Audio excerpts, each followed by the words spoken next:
आपके चैनल के माध्यम से हम करड़ी सेना की और अपनी बात रख पाए, इसके लिए आपको बहुत धन्यवाद। बहुत सराहनीय पहल है आपकी और इसके सकारात्मक परिणाम भी आएंगे। जी नमस्कार, मैं हूं वाराणसी से शैलेंद्र सिंह और आप देख रहे हैं आईपा यानी all India progressive politics association. इसके अंतर्गत बातें होती हैं प्रगतिशील राजनीति की और चर्चाएं करते हैं अपने शहर के कुछ खास लोगों से। तो आज इसी कड़ी में मुलाकात कराते हैं सुधीर जी से, जो कि यहाँ पे करणी सेना के जाने माने एक चेहरे हैं। और स्वागत है सर आपका आईपा में। नमस्कार, सुधीर सिंह, संगम पूर्व महामंत्री, काशी विद्यापीठ एवं जिला प्रभारी, करणी सेना प्रवक्ता। अगर बातें की जाए जैसे जो करणी सेना का जो कार्य क्षेत्र जो है वो किन राज्यों में है और यहाँ पे किस प्रकार का प्रभार आप संभालते हैं? करणी सेना पूरे देश में काम कर रही है और मुझे बनारस जिले का प्रभारी बनाया गया है। उस दायित्व का मैं निर्वहन कर रहा हूँ। क्षत्रिय हित की अगर बातें की जाए, क्षत्रिय हित की जो चूँकि इसमें ज़्यादा आवाज़ उठाई जाती हैं, क्या इसमें किस तरीके से आपका कार्य कर रहे हैं क्षत्रियों के लिए? देखिए, चीज़ों को समझने की ज़रूरत है। जब आप क्षत्रिय की बात करते हैं तो क्षत्रिय केवल एक जाति नहीं होती है। क्षत्रिय एक विचारधारा होती है जिसमें समाज के हर तबके के लोगों का भला होता है, उत्थान होता है। वह शारीरिक हो, सैद्धांतिक हो, शैक्षिक हो, आध्यात्मिक हो, ये सारी चीज़ें उसमें इंक्लूड होती हैं। क्षत्रिय को आप केवल एक जाति से मत जुड़िए, क्योंकि आज भी आप गाँव में या समाज में जाएंगे तो क्षत्रिय कभी अकेले नहीं पाएंगे और किसी जाति विशेष में घिरा हुआ नहीं पाएंगे। क्षत्रिय का मतलब ही होता है कि गूंगों की जबान, बहरों के कान और अंधों की जो आंख बन जाए, एक्चुअल में क्षत्रिय वो है। फिल्म इंडस्ट्रीज़ में बहुत से क्षत्रियों को क्रिमिनल के तौर पे दिखाया जाता है, अक्सर सीन का जो प्रयोग किया जाता है, क्या कहेंगे इस पे आप? देखिए, फिल्म इंडस्ट्री को बहुत ज़्यादा तुल देते हैं लोग, इतिहास से छेड़छाड़ भी होता रहता है उसमें, हम लोग सब जानते हैं। लेकिन एक्चुअल में क्या है कि वो मनोरंजन के लिए बनाया गया है और मनोरंजन में जब इतिहास की धरोहरों से छेड़छाड़ होती है तो जनता में उग्रता आती है और आंदोलित होते हैं लोग, जिसका प्रभाव समय समय पर देखने को मिलता है। चूँकि पद्मावत फिल्म की बातें की जाए, काफ़ी सुर्खियों में था उस समय, श्री राष्ट्रीय करणी सेना जो है काफ़ी सुर्खियों में रहा। तो क्या ऐसे क्या संदेश देना चाहते हैं समाज में आप?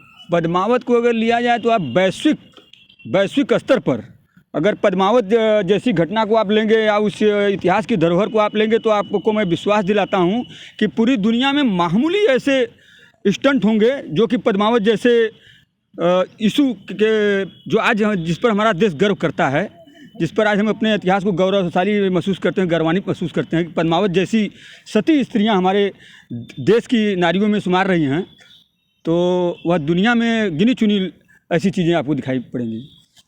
इसके साथ साथ अगर बातें की जाए तो काफ़ी गरीब परिवार से भी कुछ लोग बिलोंग करते हैं, क्षत्रिय समाज के लोग जो हैं, तो उनके लिए किस प्रकार से आप कार्य कर रहे हैं?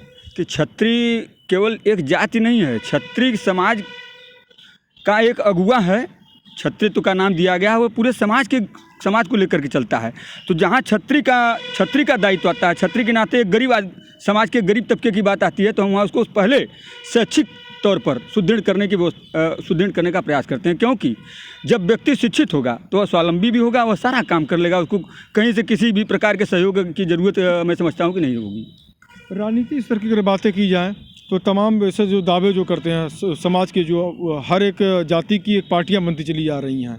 एक दौर सा आ गया ऐसे, मैं इस जाति से तो ये मेरी जाति के नेता हो गए। क्या कहेंगे, क्या संदेश है आपका? ये जनता नहीं बना रही है कि इसको भी समझने की ज़रूरत है।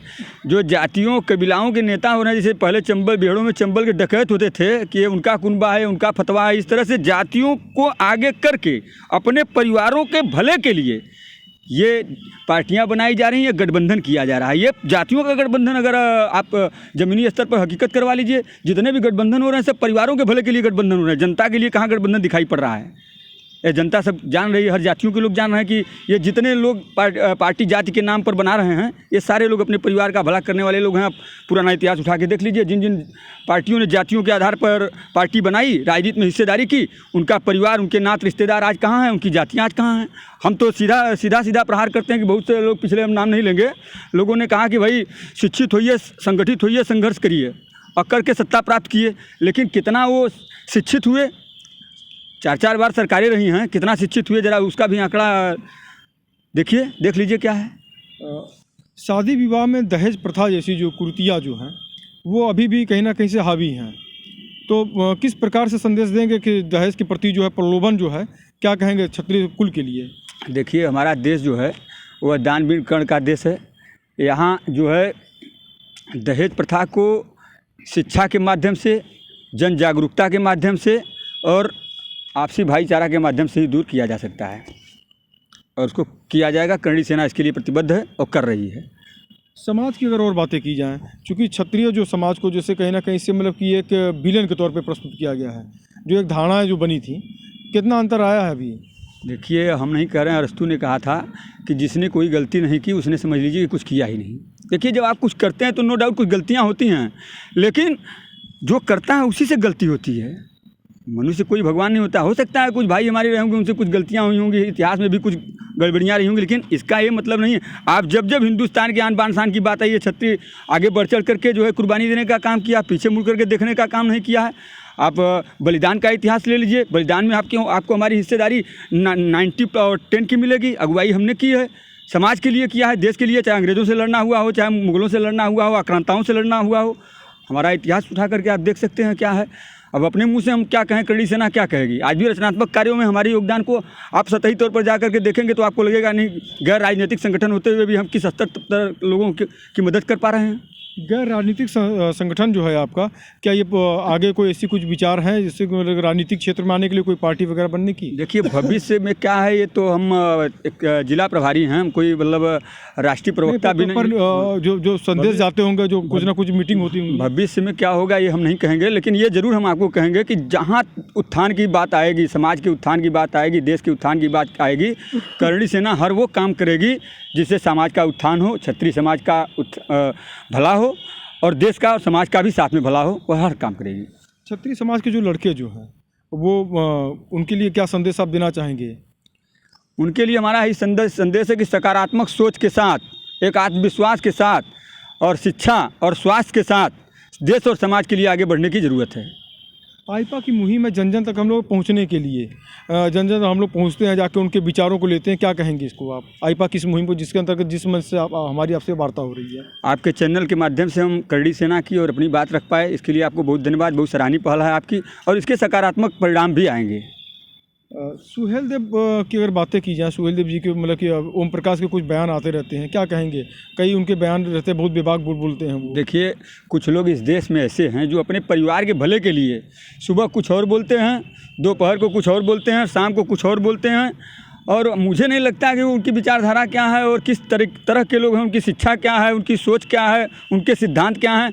हमको तो लगता है कि कुछ लोग कंफ्यूज हैं और वो क्या बोल रहे हैं उस पर मैं बहुत वो नहीं करना चाहूँगा। लेकिन महाराज सुहेल देव की जो आप बात करें, महाराज सुहेल देव जो है भारत की एक धरोहर हैं और इतिहास उन पर गर्व करता है। और जितना समय बीतता जाएगा, सुहेल देव भारतीय समाज के लिए उतने ही प्रासंगिक और उनके पग चिन्हों पर चलने के लिए उनके आदर्श हमको प्रेरित करते रहेंगे, प्रेरणा देते रहेंगे, आने वाली पीढ़ियों को भी प्रेरणा देते रहेंगे। सुहेल देव महाराज ऐसे समय में, जिस समय में कि विदेशी आक्रांताओं का खौफ था देश के अंदर, बेखौफ होकर के उनका मुकाबला करके और उनको नष्ट नाबूद करने का काम किए, इसलिए हम उनके ऊपर गौरव करते हैं।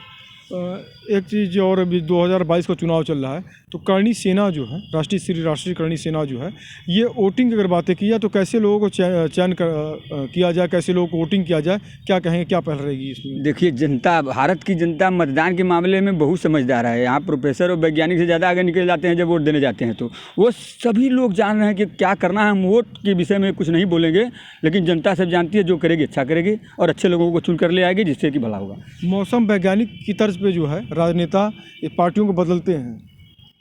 मौसम वैज्ञानिक के तौर पर मत कहिए, मौसम वैज्ञानिक कहेंगे तो थोड़ा सा मतलब वैज्ञानिक का शब्द लग जाएगा और मौसम का शब्द लग जाएगा तो बड़े जागरूक और जानकार उपलब्धि उनको मिल जाएगी। वह अपने परिवार के लिए इतने चिंतित हैं कि वह कुछ भी कर सकते हैं। सत्ता में जाने के लिए, वो सत्ता में भागीदारी के लिए, वो अपने सिद्धांत वसूल उनका कुछ भी नहीं है, वो कभी भी कुछ भी कर सकते हैं।